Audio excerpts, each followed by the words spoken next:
J'ai lu un truc, ça s'appelle « Les sorciers du futur » du docteur Loïc Etienne.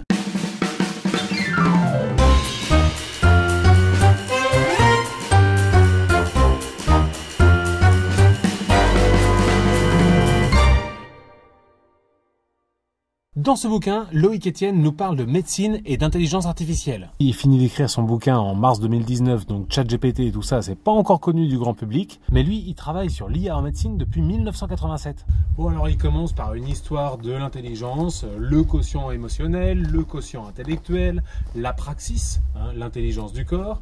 Ensuite, il nous fait une brève histoire de la médecine, depuis les chamans, les sorciers, des temps les plus anciens jusqu'à Descartes au XVIIe siècle et sa conception de l'homme-machine qu'on peut donc disséquer et éventuellement réparer. Ensuite, il nous fait un rapide résumé de l'histoire de l'IA qui pour lui commence avec l'automate joueur d'échecs au XVIIe siècle qui en réalité était une personne de petite taille dans un faux automate. Mais qui va marquer les esprits comme la possibilité pour l'humanité de créer une machine intelligente. On commence à faire mention du deep learning dès les années 1960. En 97, on a Deep Blue, l'ordinateur qui bat pour la première fois le champion du monde aux échecs. En 2015, c'est le champion du monde de Go qui est battu et en 2017, les champions du monde de poker. Dans le deuxième chapitre, il va aborder la notion de relation médecin-patient. Relation qui commence avec la plainte, l'anamnèse, la plainte du patient au médecin qui va lui en extraire des symptômes grâce auxquels il effectuera un diagnostic qui sera suivi d'un traitement et d'un suivi pour voir si la guérison a effectivement lieu. Il faut savoir qu'il y a 17 000 maladies recensées. Sur ces 17 000, un médecin en connaît en général entre 7 et 8 000, sachant qu'il connaît parfaitement les signes d'à peu près 2500 maladies, ce qui fait à peu près 20% des maladies au total. La conclusion est donc la suivante, d'ici 10 ans, les IA seront supérieures aux médecins en ce qui concerne l'analyse, l'enquête, le diagnostic, ainsi que le suivi de la guérison. Mais, parce qu'il y a un mais, la relation médecin-patient est marquée par le fait qu'il s'agit d'une relation entre deux êtres conscients. Et donc, que la confiance que le patient accordera au médecin lui apportera un effet placebo qui est un élément essentiel de la guérison. C'est le moment d'aborder la médecine numérique ou la médecine 3.0. Dans cette médecine 3.0, nous avons donc trois piliers: le médecin, le patient et les machines connectées. Alors entre les objets connectés, les IA appliquées, les sciences biotechniques et les matériaux intelligents, on arrive tout doucement à une médecine 4.0. 4.0 d'accord, mais ça veut dire quoi concrètement? Ok, bien vu. Prenons l'exemple d'un frigo.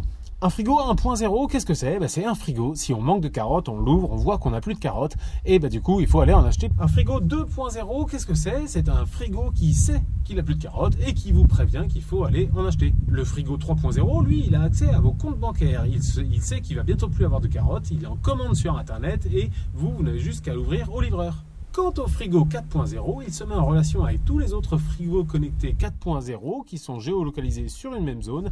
Ils se mettent en commun pour faire une livraison mutualisée et ainsi bénéficier des meilleurs prix de livraison de carottes sur Internet. Ah, ça fait flipper, mais du coup, ça veut dire que les machines vont finir par nous remplacer dans tous les domaines? Alors oui, il y a des dérives, mais en l'occurrence, une machine n'a pas conscience d'elle-même. Elle ne sait pas qu'elle existe, elle n'a aucune imagination et surtout, elles ont besoin d'un apprentissage supervisé. Pour le docteur Loïc Etienne, du coup, l'IA n'existe pas et c'est pas prêt d'arriver. Bon d'accord, mais alors qu'est-ce qui marche? Ce qui marche actuellement, c'est les systèmes experts pour le diagnostic, les IoT, Internet of Things, tout ce qui est objets connectés, les thermomètres connectés, les tensiomètres connectés, les glucomètres connectés, les électrocardiogrammes connectés. Je connais même une nana, elle a des problèmes cardiaques, elle a une puce juste là qui est coincée sous la peau et qui transmet à ce médecin en permanence son rythme cardiaque. Ça, plus les capteurs intelligents, les stéthoscopes version Shazam, tout ça rend les IA beaucoup plus fiables que les humains et leurs 5 sens. Bah oui, mais qu'est-ce qui va rester au docteur alors? C'est là où le docteur Loïc Etienne insiste, c'est qu'il va rester au médecin ce qui est fondamental pour lui, à savoir l'humain, l'empathie, l'émotion. La relation de confiance qui s'établit entre le médecin et son patient, ce qui permet à l'effet placebo de rentrer pour une part dans la guérison du patient. Et du coup, ça pose pas mal de questions. En effet, grâce à l'accès à l'information, on perd en mémoire. Un peu comme les chauffeurs de taxi qui utilisent tout le temps le GPS. Ils n'ont plus du tout la même capacité cérébrale à se retrouver et à se repérer dans la ville que pouvaient avoir leurs prédécesseurs. Et maintenant, avec Dr Google, certains patients pensent mieux savoir que leur médecin ce qu'ils ont, de quoi ils souffrent. Ce qui nuit fortement à la relation de confiance entre le médecin et son patient, et par là même à l'effet placebo. En effet positif, Loïc Etienne met en avant les déserts médicaux. En effet, les personnels de santé non médecins pourront, grâce à des intelligences artificielles et des capteurs connectés, procéder à des examens qui seront transcrits directement à un médecin à distance. Ouais, alors moi ça me paraît un peu déshumanisé tout ça. La déshumanisation est une réalité, mais elle est déjà à l'œuvre et selon Loïc Etienne, elle est due notamment à la formation des médecins.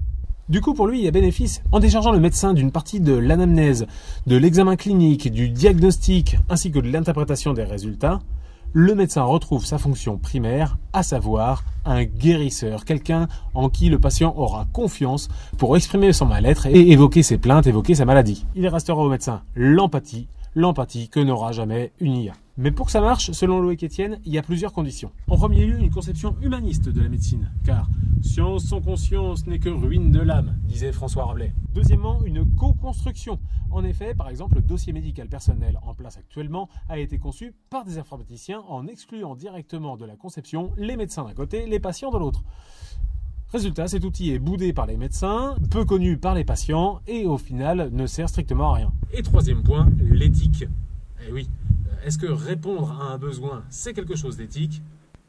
Par exemple, si je fume et qu'on me vend des clopes, pas sûr que ce soit éthique. Très juste, et pourtant on répond bien à un besoin. Du coup, il envisage les 3 principes éthiques de l'IA, un peu comme les 3 lois de la robotique de Isaac Asimov. On en reparlera dans un autre épisode. Ok, principe numéro 1, la relation médecin-patient doit rester un sanctuaire inviolable. La machine ne doit en aucun cas intervenir dans la prise de décision. Celle-ci doit revenir au médecin. Principe numéro 2, toute machine intelligente doit rester contrôlée par l'homme. Et enfin, principe numéro 3, toute machine intelligente qui dérogerait aux 2 premiers principes doit être immédiatement détruite. En conclusion, ce que nous dit le docteur Loïc Etienne, c'est que les IA sont fantastiques car elles permettront, selon lui, de réhumaniser justement la relation médecin-patient. Ensuite, à son sens, on ne pourra avoir de réelle intelligence artificielle que lorsqu'on aura réussi à créer une machine qui sera consciente d'elle-même et pour cela, les systèmes informatiques actuels ne pourront jamais égaler la puissance de la biologie. Selon lui, pour avoir une vraie intelligence artificielle, il faudrait donc créer des machines biologiques qui ont comme base la cellule et non pas le silicium. Et la mise en garde, c'est qu'évidemment, avec les capteurs quasiment immortels et omniprésents, plus une intelligence artificielle centrale, on court un vrai risque que le moindre de nos faits et gestes soit analysé, catégorisé et que des interventions immédiates soient faites en rapport avec nos actions du quotidien. Voilà, c'était J'ai lu un truc.